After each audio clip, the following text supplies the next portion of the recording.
Kasi yung napapabalita ngayon, ewan ko, ito na naman kasi si Ogie, Ogie Diaz. Alam naman natin, di ba, kung anong tawag kay Ogie Diaz? Di ba, ang tawag kay Ogie Diaz, siya yung parang marites ng patron ng mga naghihiwalay. Bakit? Sa kanya una nang gagaling yung mga hiwalayan eh. Kaya nga parang tinawag siyang patron ng mga, mga ano eh, ng mga naghihiwalay magjojowa eh, di ba? Kaya yun ang sinabi. Oh, ngayon may balita siya. Oh, ano tong balita niya? Nalilink ngayon si Ivana kay Albi Benitez. Mr. Mayor! Topic ka lang nung isang araw dito ah. Topic ka na naman ngayon? Ang kati mo ah. Ay, mali. Ang kati mo. Hindi pala. Mali. Ang ano mo, ang... linawin ko lang, Mayor ha. Mayor. Hindi ho ako naglabaso nito ha. Balita ho yan. O, nire-report lang natin. Nagbalabaso niya si Ogie Diaz. Ay, kung tanong ko lang ito. Unang katanungan ko, Mayor Benitez, yung mga lupang naibenta, di umano? Doon mo ba bibigyan ng bahay si Ivana at patitirahin? Nagtatanong lang ako, Mayor. Nagtatanong lang. Linawin natin, ha? Yung mga ipinabentang di umanong pinatungan, di umano ng local government ninyo, baka naman meron para kay Ivana dyan.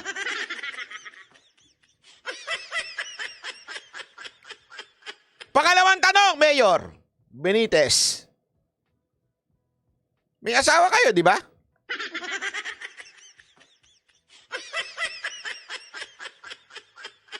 Ako nagtatanong lang, ha? According sa balita ni Ogie Diaz, may asawa kayo, di ba? Hindi na po ba kayo masaya sa asawa nyo?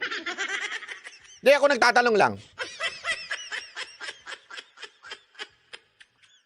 Kasi, baka naman gusto nyo yung bata-bata. Tsaka yung malaki ang malaki ang future. Kasi malaki ang future ni Ivana. Galing niya nang mag-action-action ngayon.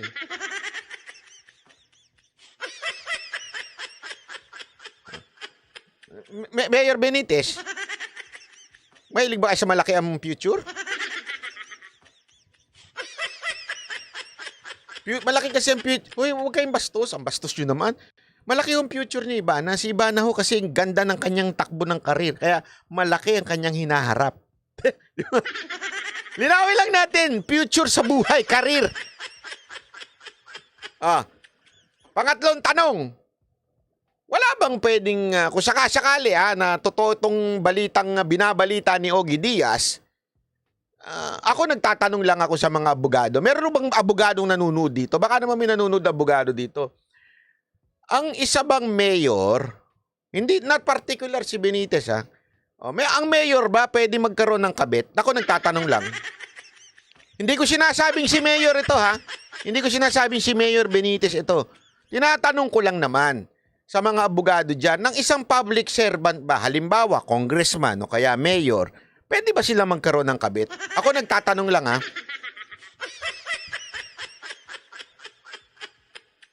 ano ho ba ang pananagutan ng isang public official na may kabit?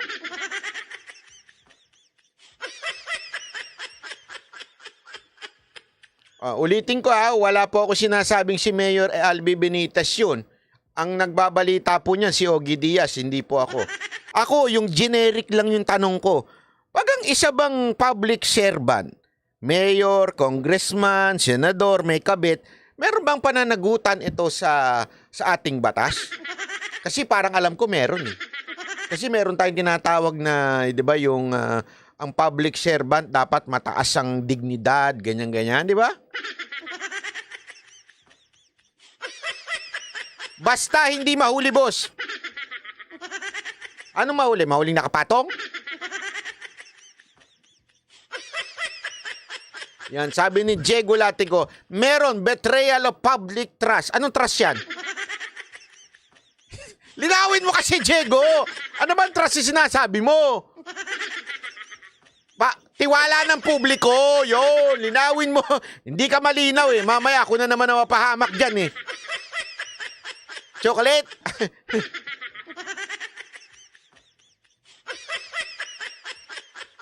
Yan, moral ascendancy. Ascendancy.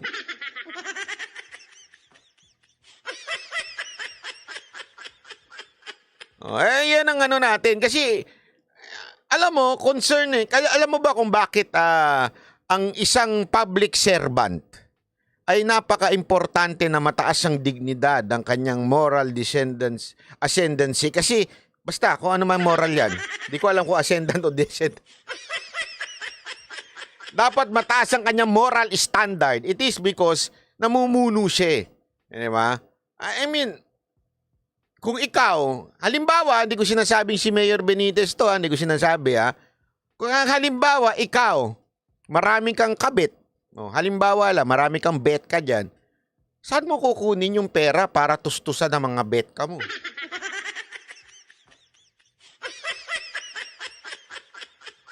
Diba? Hindi, alam mo ba? Ito, walang biro ito ha. Tanungin ko kayo. Alam nyo ba na ang pulis bawal magkakabit? Hindi nyo alam yan. Ang pulis pag nagkaroon ng kabit, tanggal sa serbisyo. Ang tanong, ang mga mayor ba at congressman, pag nagkaroon ng kabit, hindi tanggal sa serbisyo? O sige, wag na natin, yung congressman, mahirap tanggalin yan eh. Depende yung kay Romualdez. Yung mga mayor na lang, pag ang mayor ba nagkaroon ng kabit, matatanggal ho ba siya sa serbisyo?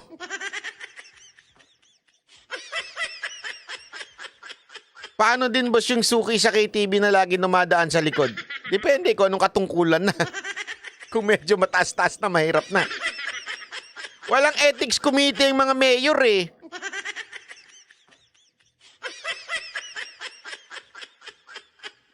Ay nako. Anyway, ano ang ating tinatanong lang dito. Ako, hindi ako naniniwala eh. Hindi ako naniniwala na si Mayor Benitez ganyan. Hindi ako naniniwala.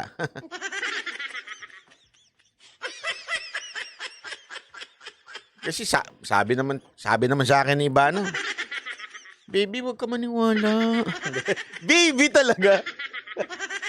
Ang sarap siguro may tumatawag sa'yo ng baby. Baby. Baby.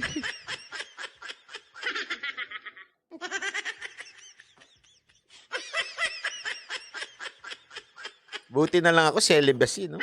May gift of celibacy ako. Buti na lang talaga, single ako, no? Yan ang advantage ng single, eh. Banji Belingon, maraming salamat. Hindi ka malilik, eh. Ay, may malilink. Malilik tuloy. Kahit sino kasama mo, di ba? Ay, baby, kalma. Yun. Actually, sabi sa akin yan, ni Ivana. Oh, kumanta siya, sabi niya. Oh, kalma. Baby, kalma. Huwag mo naman akong bigyan ng dahilan para tabihan ka. Kalma. Ayun.